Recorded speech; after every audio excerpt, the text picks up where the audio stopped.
আসসালামু আলাইকুম। কেমন আছেন বন্ধুরা সবাই? আশা করি আল্লাহর অশেষ রহমতে ভালোই আছেন। ভাবি এসেছে একটা, ভাবি অনেকগুলো কাপড় এনেছে, কেটে নিয়ে যাবে নিজে সেলাই করার জন্য।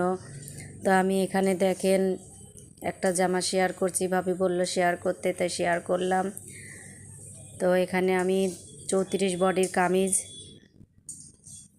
পুট নিয়েছি 12, বগল মোহরা নিয়েছি 6, আর এখানে বডি নিয়েছি 34-এর 4 ভাগের 1 ভাগ 8.5, শেষ তো 7.5, হিপ 8.5 দিয়ে আমি 1.5 ইঞ্চি করে এখানে জায়গা নিয়েছি সেলাইয়ের জন্য।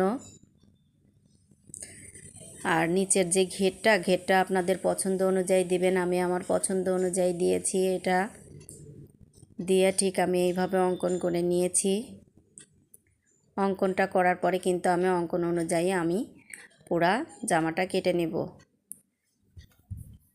তো গলাটা আমি প্রথমে একটু চিকন দিয়েছিলাম, পরে ভাবি বলল যে না একটু চওড়া করেই দেন, নৌকা গলার মতো করে দেন। পরে কিন্তু আমি নৌকা গলার মতো করে কেটে দিয়েছি।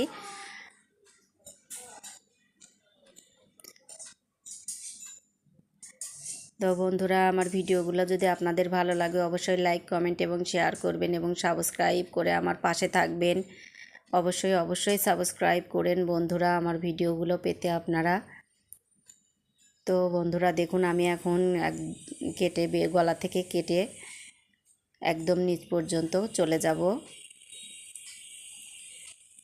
তা আমি যেভাবে বুঝাই আশা করি আপনারা অনেক সহজেই বুঝতে পারেন। যদি কোনো সমস্যা হয় তবে অবশ্যই জানাবেন এবং নতুন কি ভিডিও দেখতে চান আপনারা আমাকে বলতে পারেন।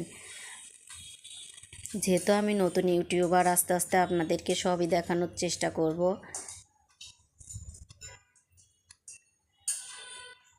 তো বন্ধুরা দেখেন, আমি কিন্তু এইভাবে কেটে নিচ্ছি।